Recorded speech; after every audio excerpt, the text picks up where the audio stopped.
Hey, everybody, and welcome to yet another wonderfully amazing, awesome episode of the DLF Trade Show.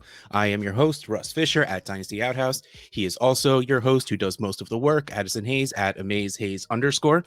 And we are here to take you on a 360 trip around the trade value of one player at a time. And in the comments of our last video, someone asked us to do Michael Thomas, and we are men of the people, so that's what we're doing today. We're going to talk some Michael Thomas, the fallen hero, the fallen wide receiver one who didn't get worse at football. Let's just put that out there. You know, his situation did get tenuous, if we want to sound nice and intelligent about it. Yeah. But his value is a little off, weird. I'm not really sure how to exactly put it, but we're going to take a look. Addison goes into the DLF Trade Finder, finds a bunch of trades that involve the one player we're working on for the day, and today that is Michael Thomas, and then puts those trades through the DLF Trade Analyzer, gives us values, and then we talk about it because we like to talk. Let's go first, our wide receiver equivalent trades for Michael Thomas. In a 12-team Superflex league, Michael Thomas and Dante Pettis, who comes up as 0. Poor Dante Pettis. Okay, so Michael Thomas for Amari Cooper and Laviska Shenault. Okay, in Superflex, Michael Thomas comes in at 376, which is sad. Amari Cooper, 322.2. Viska at 152.8. So this comes out to a total of 376 for Michael Thomas to 475 for the other side. What's kind of funny is adding Dante Pettis, even though he is 0 value in the trade analyzer, hurts that side because it takes away the package adjustment. It would be like 376 to like 450 or something like that. Like, yeah. It would have made it seem closer, right? So this appears to be a very decent sized overpay for Michael Thomas. Do you think it's a very decent sized overpay for Michael Thomas, Addison? I mean, if you move forward with the assumption that like Amari Cooper and Michael Thomas are somewhat similarly valued, just because of a couple years of age, 1 to 2 years of age. Amari Cooper is eternally 24 years old. Right. It's in your head. He will always be 24. I get it. Right. So that difference there, we know obviously Amari Cooper is playing with Dak Prescott. He's the wide receiver 1A, 1B in that offense. And, his situation is pretty solidified. Then you add just Laviska Shenault on top of that. I mean, there's a wide range of possibilities for Laviska. Mm-hmm. I mean, we're talking about you add Trevor Lawrence. Does that make Laviska Shenault more of a PPR high explosive guy? Is he still kind of a gadgety type player? How is Urban Meyer going to use him?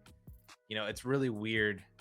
And it's a fluky situation, I think, for Viska too, but there's a lot of potential and upside. So yeah, I think that I would 100% take the Amari Cooper trade here, just because if you view Amari and Michael Thomas pretty similarly and think that they're going to produce pretty similarly, you get that upside shot on what is Laviska Shenault, Yeah, I'm pretty much with you on this one. The average idea of this, and maybe even next year, is Thomas and Cooper are probably going to be pretty similar, in which case free Viska. I'm never going to say no to a free Viska, right, which sounds like a wonderful, refreshing drink. But here's my thing. Here's where I get stuck. Now, my answer is not going to change. My answer is absolutely the Cooper side. Why do we see a world where Amari Cooper can be a top 5 producing wide receiver? I kind of don't. Top 10? Yeah. Like top 5? You would have to do what they did last year with Dak, where they're throwing it like 50 times a game. For the entire season, yeah. Right? And that means Cooper can't have those 2 games like he does every single year where he just disappears. Right. I still see it with Michael Thomas. Like, they don't have any great pass catchers besides him. We want Adam Troutman to be a thing. Who knows if it's going to happen? Traquan is just not going to be a thing. There's nothing else there. So, I mean, that defense is good, but like, even if it stays the same, and honestly, I'm not sure if I care which quarterback they have. I would prefer Jameis, just because that would give you probably more pass attempts. That's really volume is what that comes down to. I think Thomas can. Like, I think his ceiling might not be wide receiver 1 anymore, because I do just at least think Tyreek and Devontae Adams have the volume, have the big play upside over Michael Thomas. But I still see that ceiling in Michael Thomas, which is why it kills me to see him at 376 within what? Hold on, let me look. Let me squint with how time an ADP of 57. Like, that's crazy. Like, I get it. He was hurt last year. He did pretty well when he was in, and now he lost Drew Brees. That should all affect his ADP. But he was wide receiver 1 last year. Excuse me. I'm getting choked up thinking about how low his ADP just dropped. To drop that, like, to almost round 5, round 6 is just kind of crazy to me. But we're going to keep talking about this over and over, so I'm not going to harp on it right now. This is pretty much easily, again, the Cooper side. So let's move on to the next one, which I think is interesting. Okay, I love not looking at these trades until we start recording. This is still 12-team Superflex. So we have Michael Thomas, a 22 first and 22 second for CeeDee Lamb. Michael Thomas, 376. A 22 first is 253.3. 22 second, 91.3. After the package adjustment, a total of 648.9. CeeDee Lamb, 545.7. Gotta be honest, thought it would be a little bit higher. See, here's the weird thing, because you always want to say if you're rebuilding, you go for the younger player, but sending a first along the way also, and a second no less. So assuming these are your picks, you're hamstringing your draft capital to get, a 22-year-old wide receiver who we just talked about what the Dallas offense can be. And, Michael Thomas has hit the ripe old age of 28, so his value is just dead at this point. Yep. I think I do it. I think I take CeeDee Lamb. If I'm the CeeDee Lamb owner, do I take Michael Thomas a first and a second? Yeah. If I'm competing, clearly, like, you don't go into a rebuild and go sell a 22-year-old wide receiver for a 28-year-old wide receiver, forgetting it doesn't matter that you're getting picks back. Value-wise, I think this is pretty much what it should be. We always say you should overpay for the best asset, and CeeDee Lamb is easily the best asset. I think I want CeeDee Lamb. This is so tough. I believe in CeeDee Lamb. I believe he is awesome. I believe with or without Amari Cooper, because we're all, he's getting a lot of money next year. There's always everyone's speculating that he'll be a cap cut. If Dallas decides to throw the ball, not like the 800 times they were projecting to be if they went along with those first 5 games, he'll still do really, really, really, really well. And I'm cool with that for, even if we're just talking the next 6 years until he reaches 28, like Michael Thomas does. Yeah, it is what it is. I'm sticking with CeeDee Lamb before I keep talking and talk myself out of it again. Yeah, so CeeDee Lamb no matter what, or if you're competing, are you taking Michael Thomas and you're just going to add on the first to see what you get? I see the ceiling higher in Michael Thomas. If I'm competing, it doesn't make sense to me. Like, if I feel like I'm a 4th place team, would I do this? Maybe, because that does a little bit of both, right? Getting CeeDee Lamb keeps you competitive because he's still going to put up a lot of fantasy points, but also 6 years right off the bat, you're dropping down. So this is a bit of a both move, even if you're competing or if you're rebuilding. So I've talked myself into sticking with the CeeDee Lamb side. Yeah, and I think I agree with you. I think I'm taking CeeDee Lamb here just because, like you said, we have an asset in CeeDee Lamb that, because he's 22 years old and what he did in his rookie year, he's already so highly valued, and that value is not going to tank at any time. We know his situation with Dak Prescott. He's a fantastic wide receiver, was the wide receiver 1 in last year's class, and his situation could honestly get even better if Michael Gallup leaves in free agency at the end of this year, if Amari Cooper and his massive contract, if they do something with that over the next couple of years, it could honestly get better than what it is right now and still staying and tied to Dak Prescott. So yeah, I think I'll take CeeDee Lamb just because while it's nice that you get similar production between Thomas and CeeDee Lamb for that aspect of it, and then you add on the first and second, you are not, you're banking on the fact that you can try to turn that 22 first into something similar to CeeDee Lamb to really like break open this trade. But I don't think I want to take that bet with the 2022 class that doesn't really look all that fantastic unless you're turning that into a quarterback or something like that. Yeah. Like, I feel like to do this trade for Michael Thomas, you have to be a very competitive team, and you straight up lost if they score close to each other. Like unless you go and then turn that first and second, it's like there's so much more that has to happen to make this worthwhile that it would take that half hour the show is supposed to be for me to just work it all out in my brain. So we both chose CeeDee Lamb, so we're just going to move on.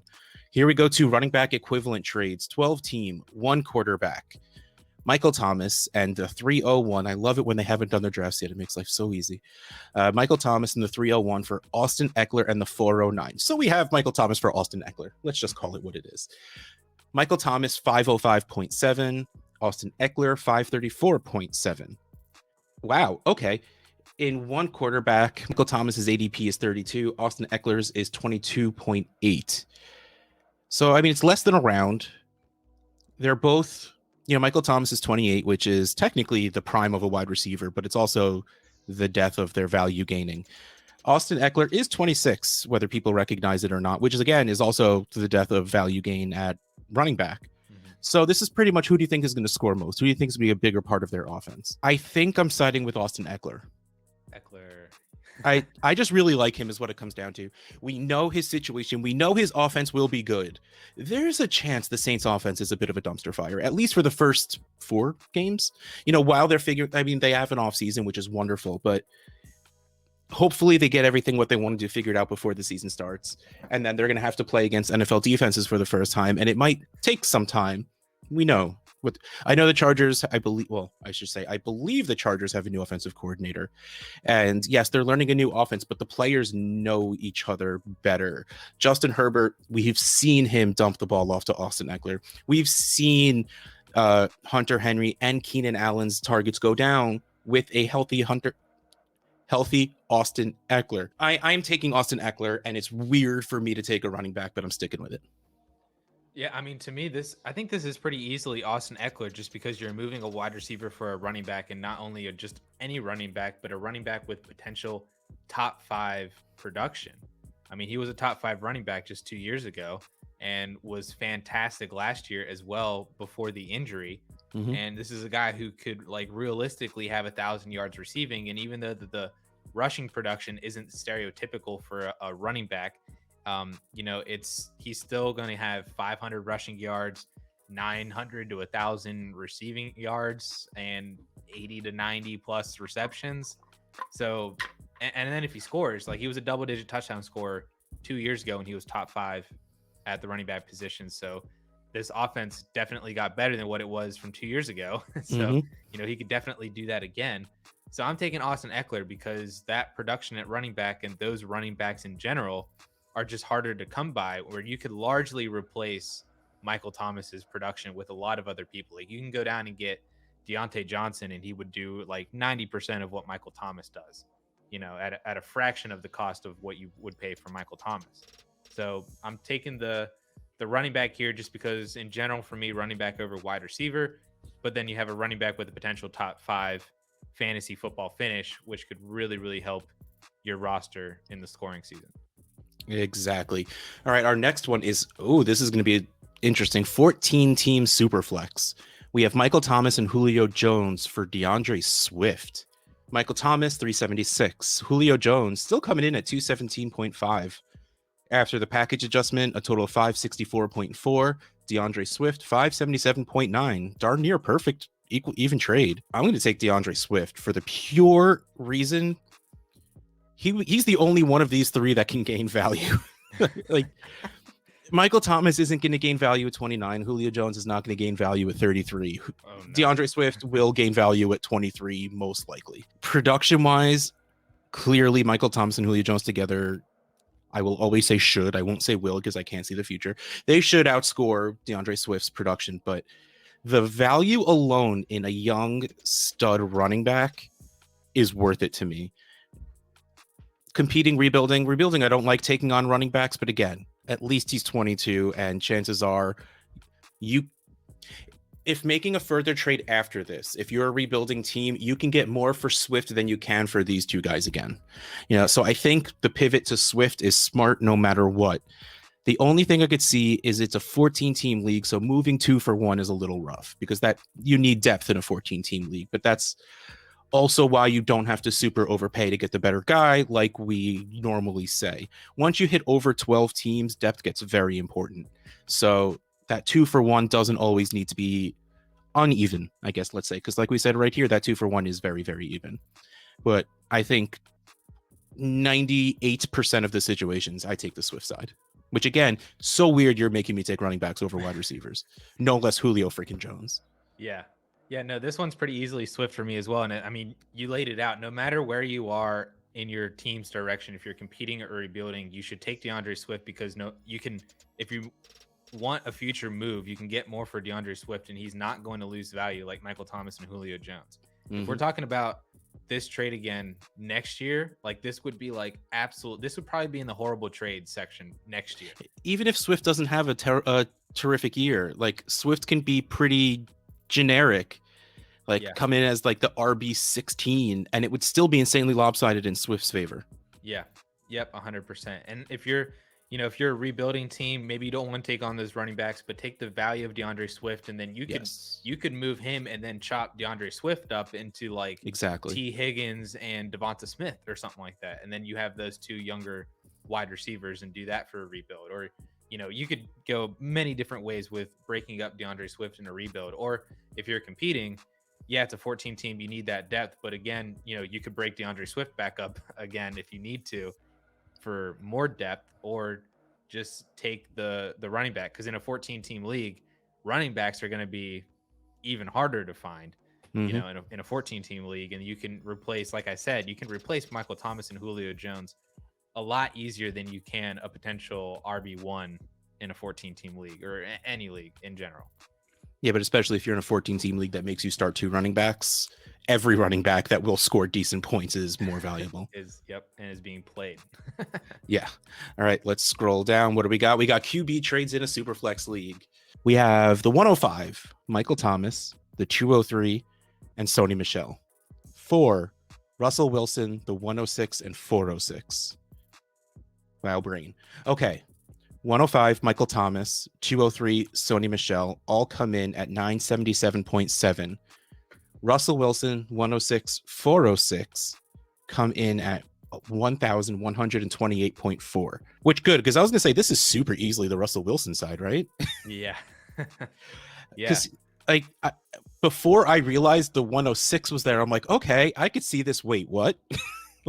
That there was all you did was drop back one pick. That's weird. There's a couple directions you could go to make this an easier trade in your mind. You could cancel out the 105 and the 106. Yep, they're essentially the same, and then that makes it Michael Thomas, the 203, and Sony Michel. And you can even nix Sony Michel if you want, and just say Michael Thomas for the 2.03 equals Russell Wilson.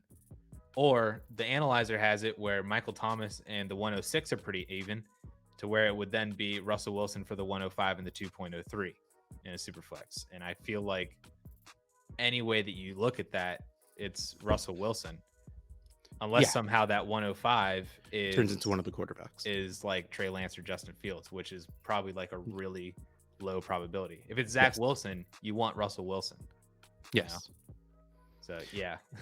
Yeah, I had the exact same thought. The only way I could see this being more of an even trade is if we popped that 105 to the 103 and you got one of those, well, at least for me, it's a top 3 quarterbacks, Lawrence, Fields, and Lance, regardless of the order you have them in. I think that's clearly a tier before you hit, Wilson, Mac Jones, that very, very different level to me.